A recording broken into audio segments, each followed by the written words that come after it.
Ever since really the destruction of the first temple, 2,600 years ago, Jews have had to figure out a way to reconcile the instructions that we've been given in the Torah with the reality that they face in the world.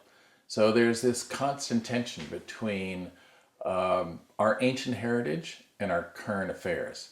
And this temple, I think, shows that in its very DNA, in its beams, and in its architecture and its design. Today, we would call that tension ancient and cool. That's how I see it. Ancient and cool. Ancient in the sense that if you look in our sanctuary all around, on the beams, we have the ancient words of our blessings and of our Torah.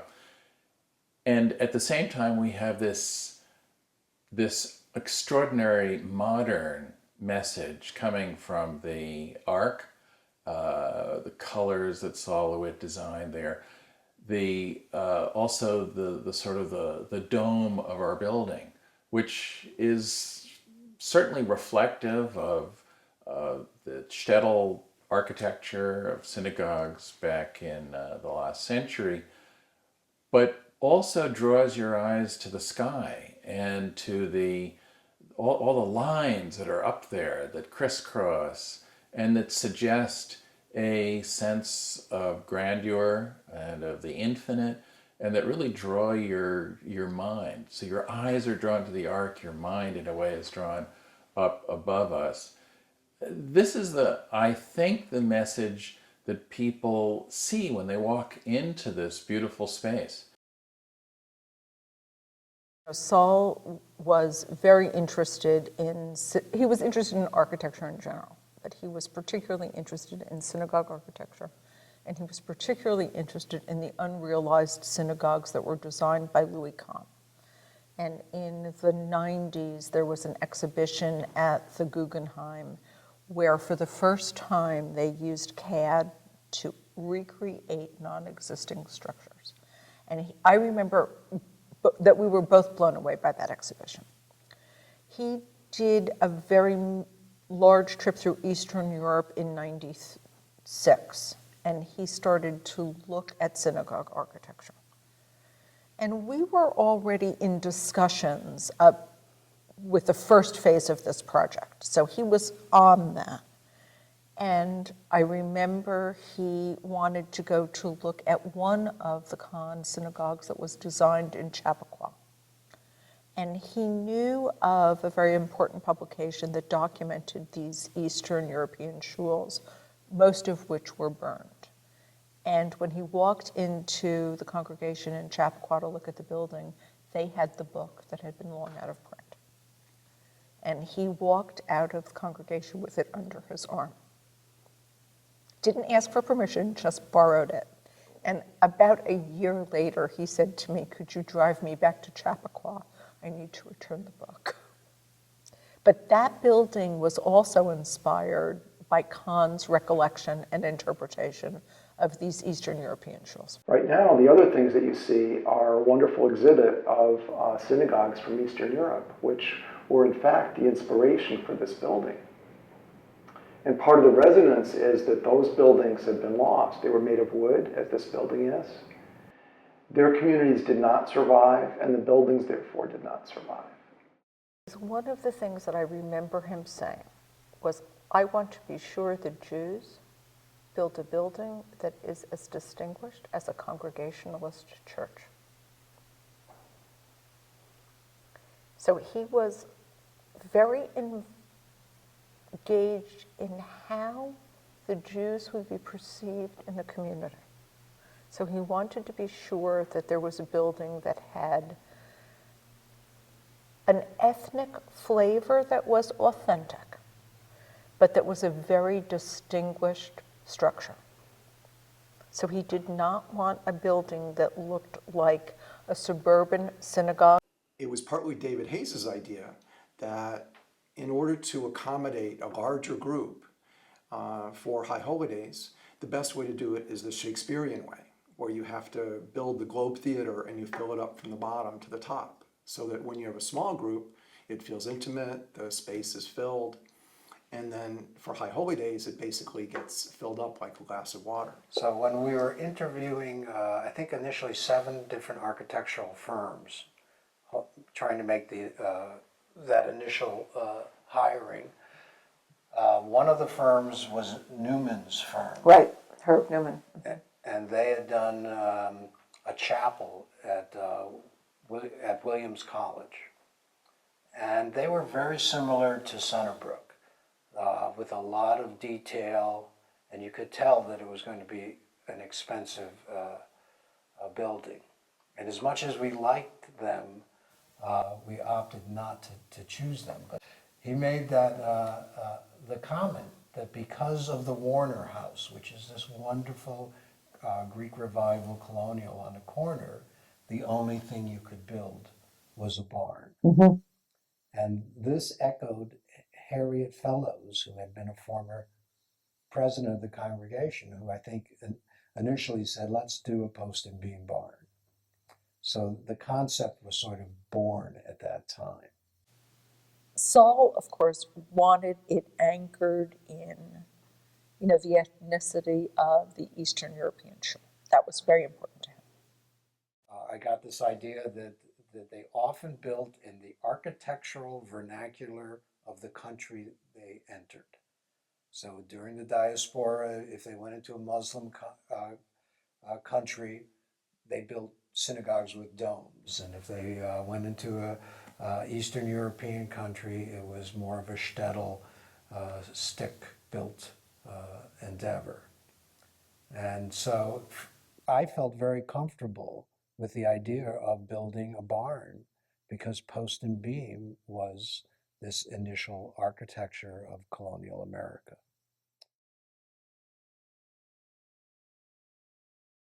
It was a former nursery and it had overgrown with small trees and shrubs. I remember walking out here and sinking into the muck. And they had probably 15 tests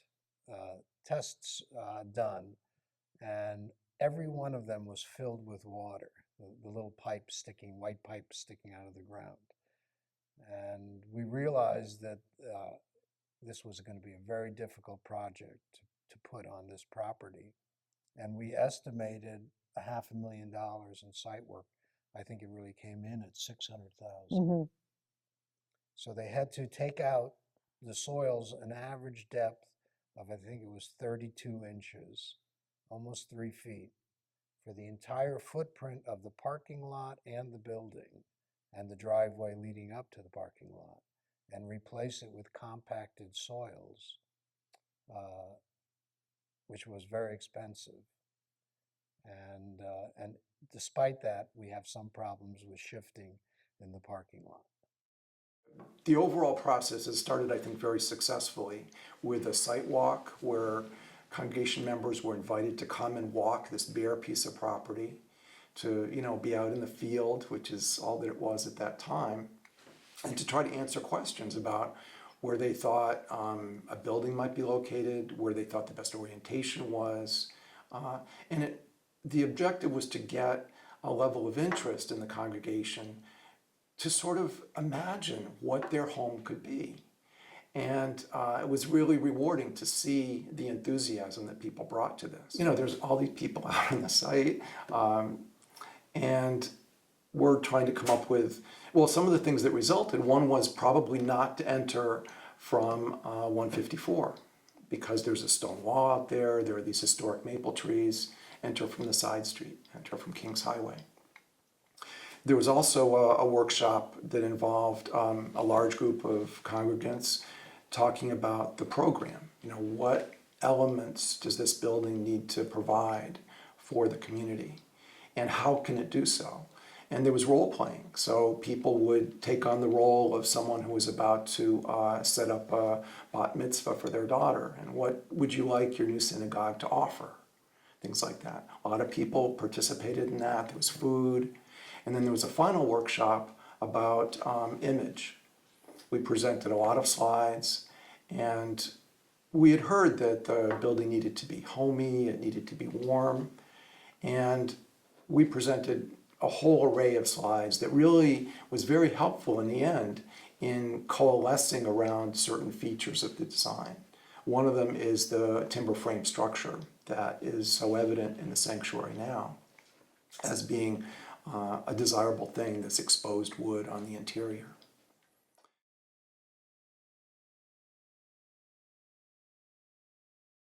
This is the story of the sanctuary. We had met before, you know, this was a concept, and I'm pretty sure it was at Ceramica Warehouse. And Saul made a presentation in front of members of the building committee of a synagogue that he had made a cardboard model of. And it was, for me, you know, it reminded me of the conservative synagogue in Bridgeport, not the one I grew up in, but the one just down the block, Road of Sholem, Congregation Road of Sholem. And it had what I think is Muslim architecture, a dome, and a large dome. And I remember Henry Resnikoff, who was an experienced developer, saying, oh, there's just no way we can afford the compression ring alone is going to be $60,000 for a dome that size.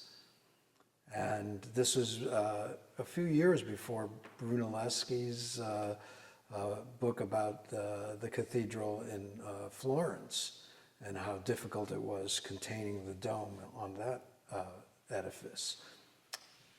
So that, you know, that was sunk in my brain. And just a few months later, my wife and I and kids went to England, and we were taking a tour of a reconstructed water mill. And when we saw the wheel, it had a Star of David on the inside that lent its structural support to the circumference of the wheel. And I said, oh my God, we don't need a compression ring. We can keep a dome intact by putting a Mogen David up on the top of the ceiling. And so I took a picture of the poster that they had at the reconstructed mill and brought all that back to the next building committee meeting that we had.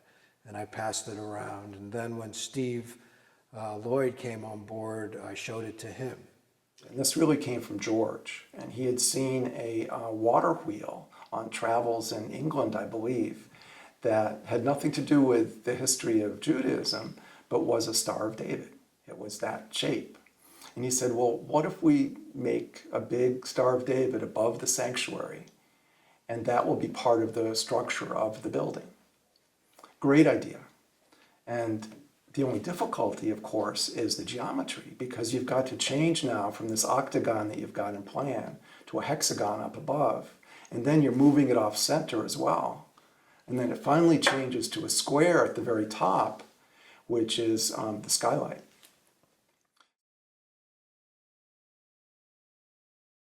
You know, there were elements that came in from so many different sources. You know, we knew that I think it's really because of the sanctuaries in Eastern Europe that the sense of an octagonal space felt like it was an important model. And also those roofs, they have almost like a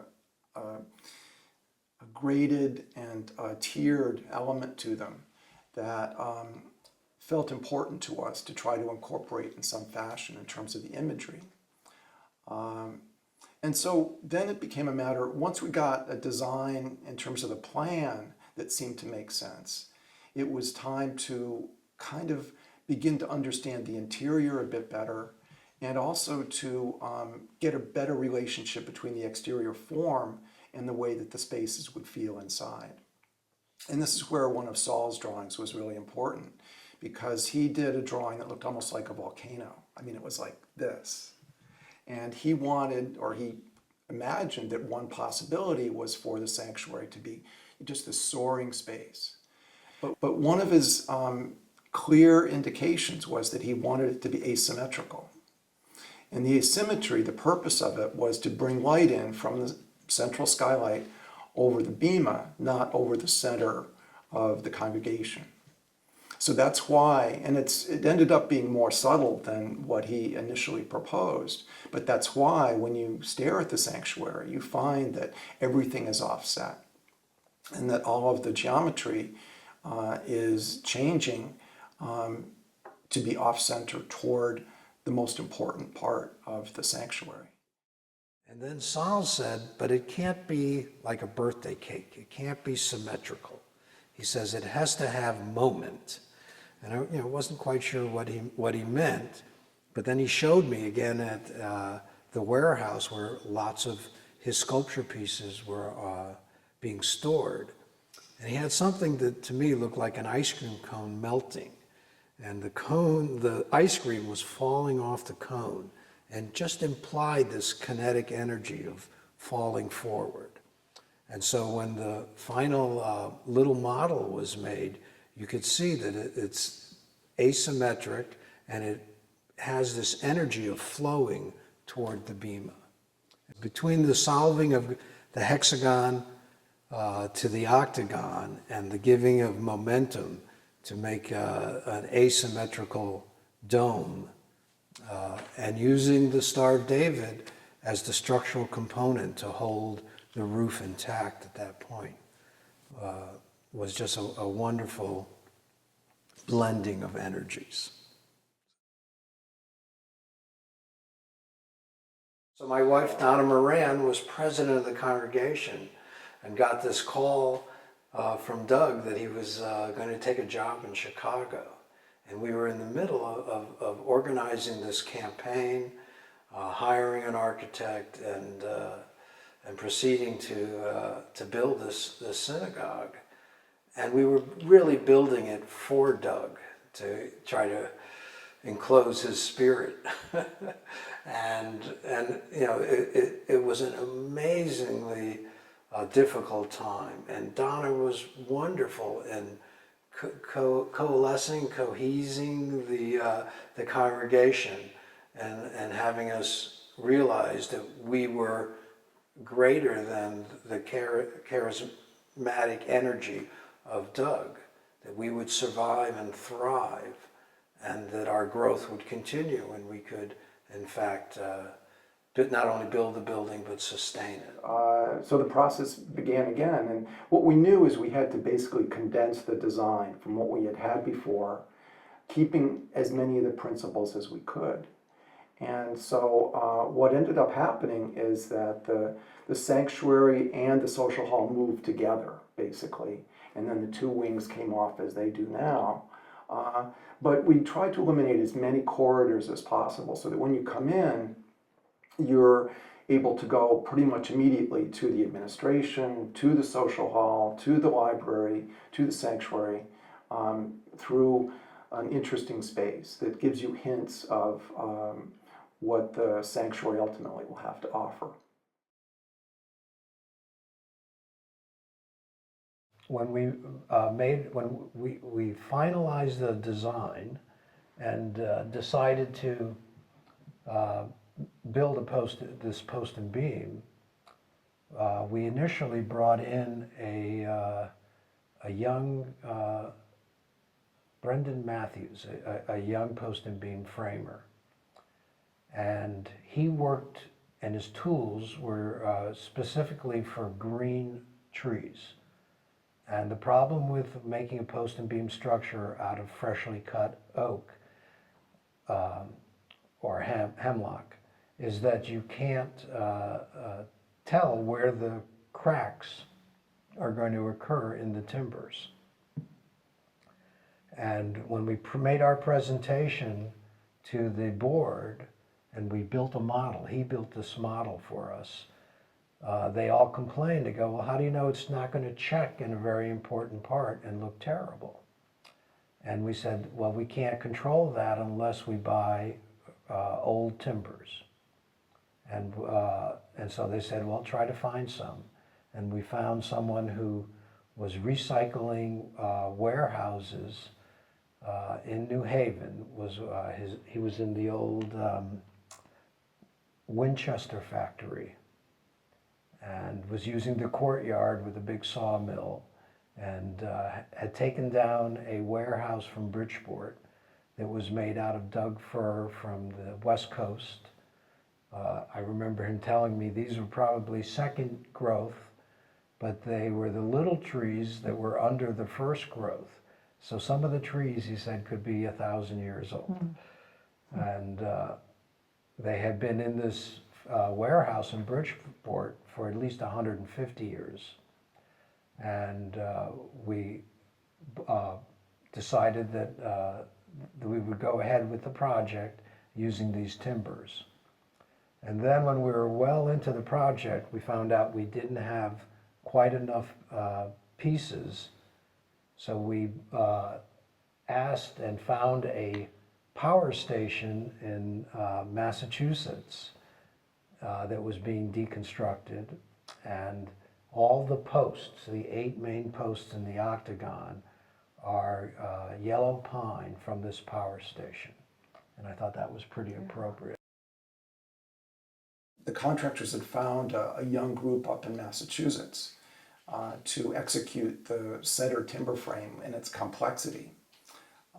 And they were able to do so with computer-aided design work from Richard King, the associated architect, and also they were able to transmit or transfer his information into their machinery so that they could construct the exact dimensions of the frame.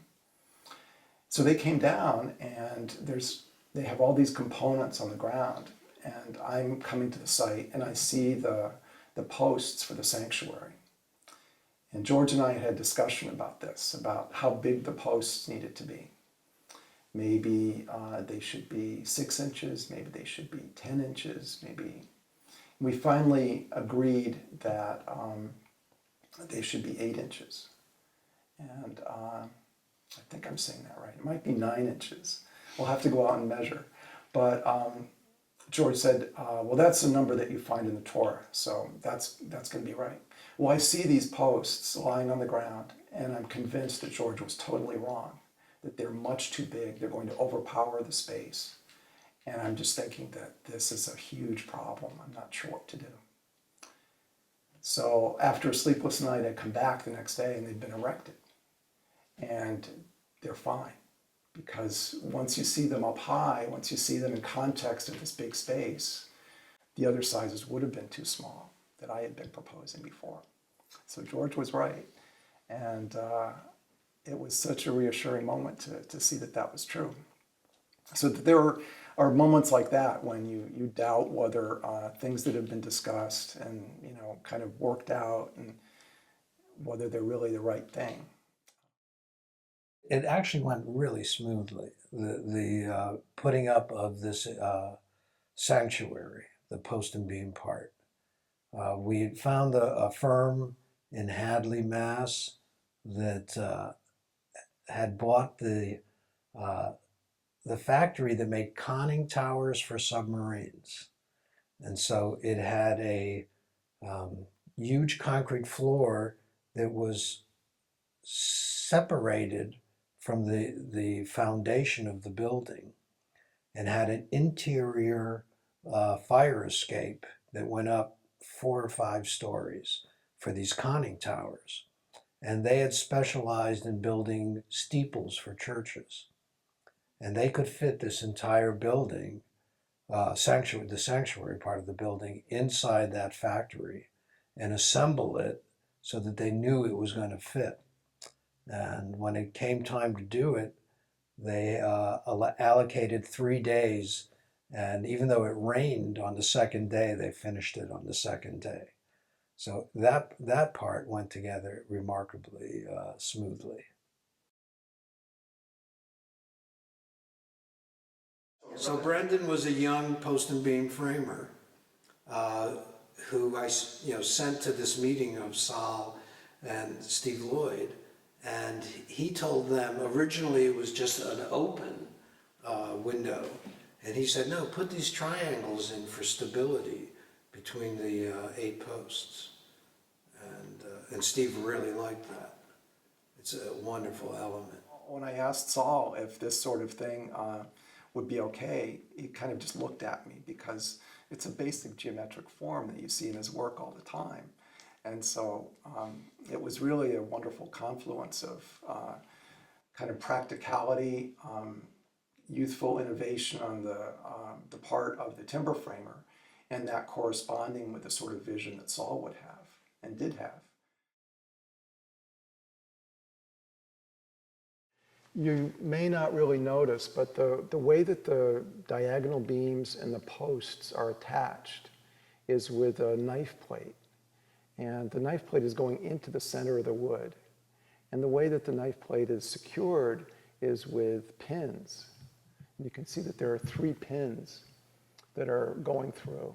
This is instead of bolts. And I was able to convince the structural engineer that we didn't need to have a threaded bolt and a washer and all of those sort of cumbersome seeming things, and that the pins would adequately prevent any movement, so that they were just hammered in to the holes in the steel plate in the center.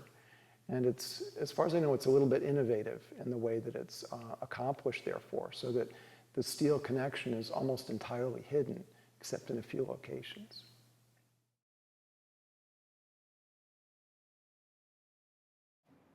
Detail of the ceiling is both expressing the structure of the roof itself and modifying it slightly with the wooden straps that go across perpendicular to give a sense of that plane of the ceiling, but to do it in a way that's both affordable and allows the acoustical properties of the spray-in insulation to predominate.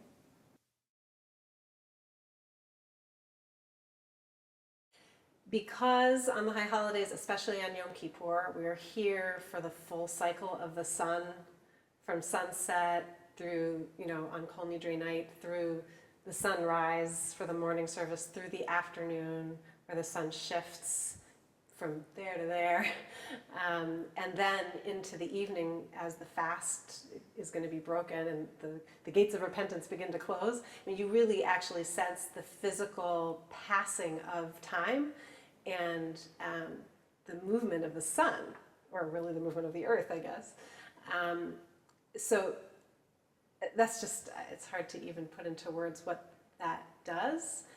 You just become very aware, I become very aware of the momentousness of the day, which is that's why we call them the high holy days. And that we have this time, we have the time from sunset to bring ourselves back into alignment with God or with who we want to be or whatever it is we understand is happening on Yom Kippur. But you have the bookends and you feel it in the room of sunset to sunset. And as the sun starts to set on Yom Kippur afternoon and evening, because the light changes the way it does in here, it feels more intimate as the day wears on. Even though we actually have lots of people here throughout the day, it feels smaller in a really kind of close-knit communal way. As we get closer and closer to sunset, we come closer together.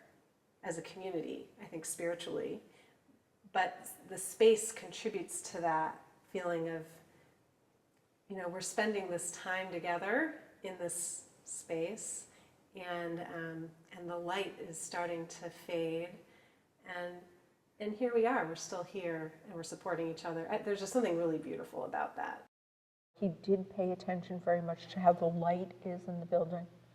So, it's very much about the setting sun. He really thought about how the light would be in the sanctuary. The glass that's in the upper sections is there for acoustical purposes so that this space can be used separately from the social hall beyond or the Main Street living room. And it also provides something that was somewhat unanticipated, which is the reflection that many people find startling and interesting because it adds another whole level of complexity. You don't expect to see another clear story over on that far side, for example, that's being reflected from behind you. There are 3 skylights that face east toward Jerusalem, and then there are 3 skylights that face west also. And one reason for that is so that there'd be a sense of when the sun is setting on Friday so that you know when the Sabbath begins. The most radical concept of his that we didn't do because it seemed too radical was that he wanted the walls and ceiling to be this brown. And there's a great story as how that color was chosen. We used to use a siddur in the old shul, and I remember David Hayes picked it up one day and said, "Here, this is the color." I remember also David Hayes saying this has got to be the color, pulling out this hymnal, this red hymnal. But the reason it occurred was we were viewing CAD drawings of the building, and there was a ceiling. And we said, boy, we never talked about the ceiling. And Richard King said, yeah, the CAD will default something if you don't give it instructions. So they had put in a ceiling and it wasn't the appropriate color. And David said, but this should be the color. In terms of the colors, Saul felt very strongly that this space needed to be a dark blue. And I think the reason for that was that it was important to make a break with the outside so that the experiences that you have outside the building are transformed by the color in this space into something else before you enter the sanctuary. So it's part of the closing down of the transition from the outside world. And then the idea is that once you get in the sanctuary where there's all this light and it's white, that there's a release.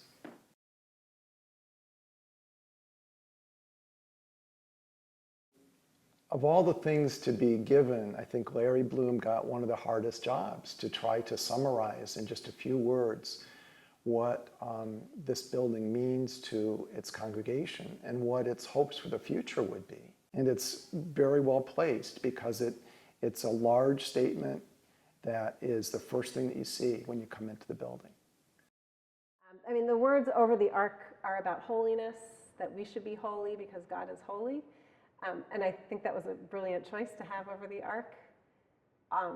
In typical synagogues, what you have up there is know before whom you stand, which is sort of like beating you over the head.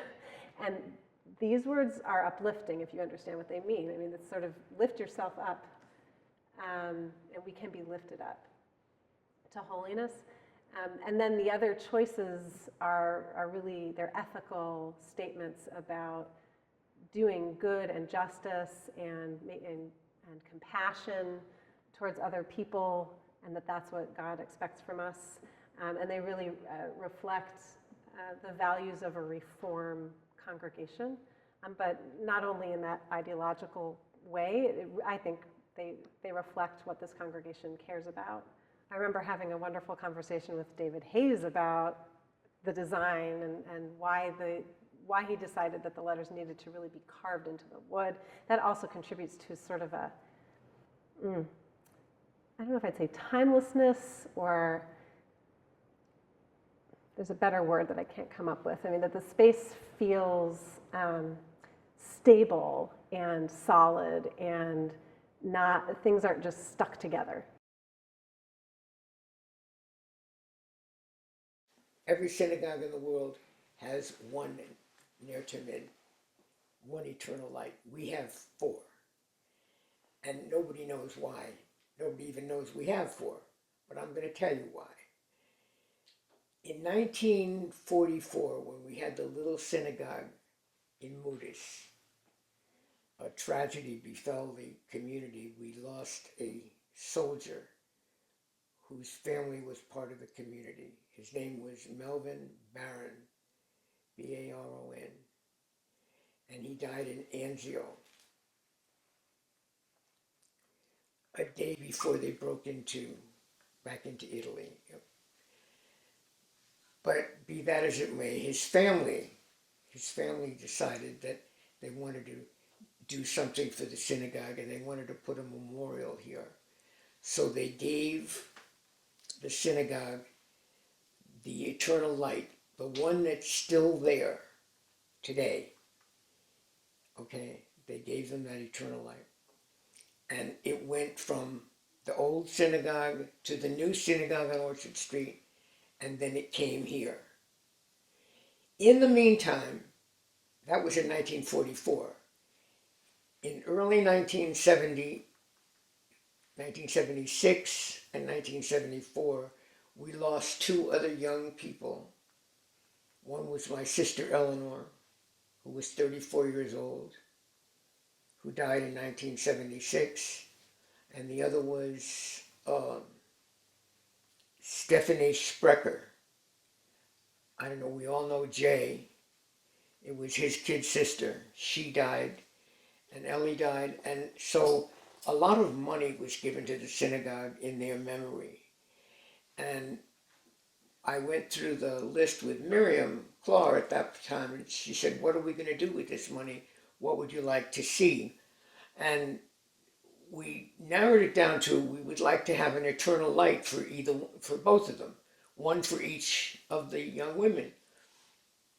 So we decided, the committee decided that since those were the only 3 young people who died in our community, we would have 3 eternal lights, one that Melvin Barron, and then we would do 2 more, one on either side. And we did one on either side, and that was what was there. When we moved to this synagogue, the design committee went, oh my God, no, we can't have 3 eternal lights, it looks like Jesus. It's too Christian. So we can't put them up together. So what we did is we left Melvin's where it was. I shouldn't say we, because I was not on the design committee, but I was very active in it. We left Melvin's there, and then there were 2 more. We put them outside over the memorial boards. Do you know, have you ever seen them? Okay. So one belongs to Eleanor Adler, and the other belongs to Stephanie Sprecher. She was Stephanie Rudin, I think, at that time. So that's why we have, and then we have this eternal light, which we don't know where it came from, but we just keep saying it came from the old synagogue, old synagogue, before we even were on in Deep River. I don't know. Anyway, I don't know where it came from, but that's where it was. And that's why we have 4 eternal lights.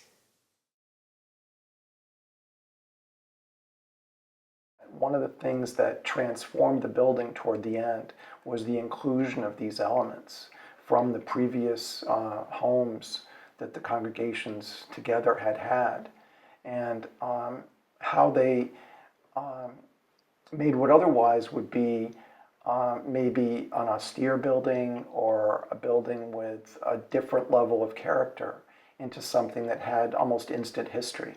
The art site plaques in particular, I think, make a huge contribution in the building. They just bring this whole level of history and those who came before right into your daily experience of the spaces. Well, what about the memorial plaques? They're supposed to be inside. And we went and visited all these different shuls in Hartford and other areas. And my favorite joke about that was one of the buildings, one of the synagogues we visited had a small construction project going. And there were plaques that were taken down to accommodate the construction crew, except for one new plaque that said, if you were looking for those plaques, they are now temporarily located. And I said, my God, there's an obsession with plaques. And so at that point, we all unanimously decided that the plaques had to go outside the sanctuary. And we would keep this as simple and as meditative as possible. This group of Baptists, they had these chairs. The ones that are on the bima are our bima, and the ones that are in the little area across from the men's room and ladies' room, those chairs were made especially for the bima. You didn't call it a bima in those days, for the church. And they were made in New York and brought here. And we used them for everything and anything. My sister Ellie was always Queen Esther every year, and she used that little chair. So I always know that was her chair. And then the other two chairs that are there, I call them the church chairs, because they were. And when Joe Pear, when we were moving to this synagogue, those chairs were still in that building. They were there. And just before the truck pulled out, Joe said, pick up those chairs and throw them in. And we did. And the design committee didn't throw them out. They kept them. So I always say to the church chairs who came to synagogue and got converted, The worst thing for a congregation like ours would have been to have a beautiful building with a big mortgage and no money for services, programs, growth, our school. So we never wanted, and that was really dumb, to put ourselves in a position where we stretched for a building so that we would be brick and mortar rich and program poor. The ceiling package just for the sheetrock was $77,000, and we couldn't afford it. So I remember Saul saying, take it out, just don't do it. You don't need to. And that's when they came up with the fire retardant foam and this grid, which really makes the building. And then the lighting was, they're just a simple holder for a floodlight. So there was a $3 fixture to light the building. And that was where we really were able to creatively cut corners. So we took the risk of hiring Steve Lloyd to collaborate with him, and it was an enormous risk. Saul was not an architect, and Steve had never done a project of this size. So Steve and Saul actually had done a number of projects together, and they worked very well together, so there was no wrestling over who was holding the pencil. Saul was not a good communicator. He could not, and I think that's what happened in the first relationship with the initial architect that was hired. Saul didn't have the credibility to sell a design or a concept, and Steve did. Steve was able to have the congregation imagine through a series of storyboards that he developed what a building could be like and what the parameters that felt comfortable. There's a story about the Ark that I would like to share, which is that Saul asked me to come by his studio and take a look at a mock-up that he had for a design for the sanctuary. I did. And it was this very beautiful thing that you see here. And he said that one possibility might be for it to be located on the back wall of the sanctuary. And he didn't feel comfortable presenting it to the design committee himself. So I was the one who was asked to make the presentation. And I did not agree with him that it should be on the back wall. I felt that it was so beautiful, it needed to be there on the ark. And it was really an interesting moment for me because without him being there, I felt like I was somehow his representative and unequal to the task. I was afraid that the committee would somehow reject his design and I would feel responsible. So I was extremely nervous in this meeting, and I needn't have been because they immediately saw how beautiful it was and how appropriate it would be, not for the back wall, but for the ark itself. And they were completely in favor of having this design executed on the two doors that hide the Torahs. So I shouldn't have worried because, you know, Saul's work speaks for itself. Well, that's Saul's modesty, you know. He wouldn't have, that's the sort of man that Saul was. He would not propose his design be the focal point for the entire building and, in fact, kind of its representation in the world. And yet, I hope he didn't mind once it has become that. These colors are alive and vibrant, and also the fact that these colors are on the ark, the focal point is very clear, and in a religious space it's really important to have a focal point, a place where you can anchor yourself. And this is just an amazing thing.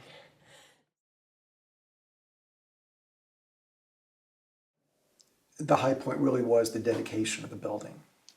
When at the end of this parade, you know, coming up from Deep River with the shofar and the truck and the band, it was just wonderful. And seeing the Torahs being brought into the building, and seeing the excitement that people had coming into the space, that was just. And you know, I had been watching this building being built from the foundations on up, and there were some challenges along the way there, certainly. But it really hadn't taken on a presence in that same way until the people and the function came together to make it into what it was really designed for. So it's a reminder to me that architecture can only go so far. You know, it has to be fulfilling a purpose. And if absent the people and the endeavors, the building would not be the same, obviously. It was very joyous, not only for the community itself, but really for the whole area.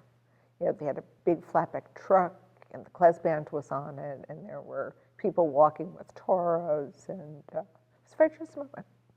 But I got to deconsecrate the old synagogue, seeing how we had sold it to a church. We took the mezuzahs off that wall, and then came here, and instead of using those, we had selected a new one, and for me, it was a wonderful feeling of making this officially our spiritual home. But the march was just wonderful.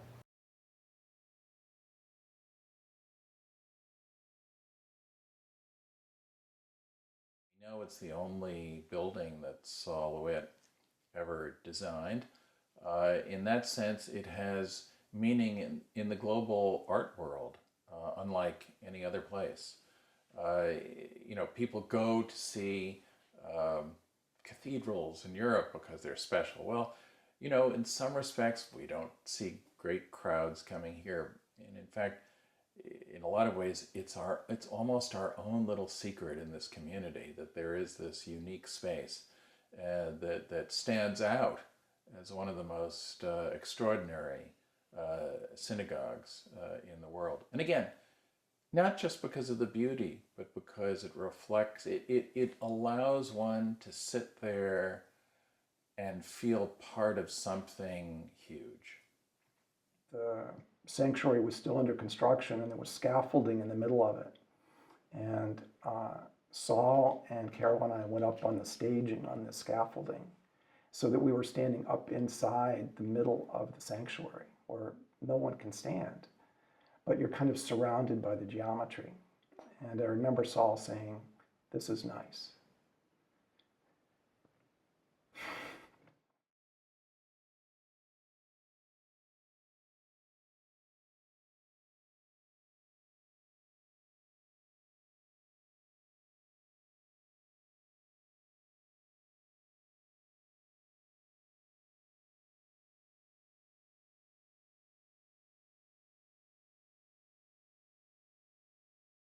To explain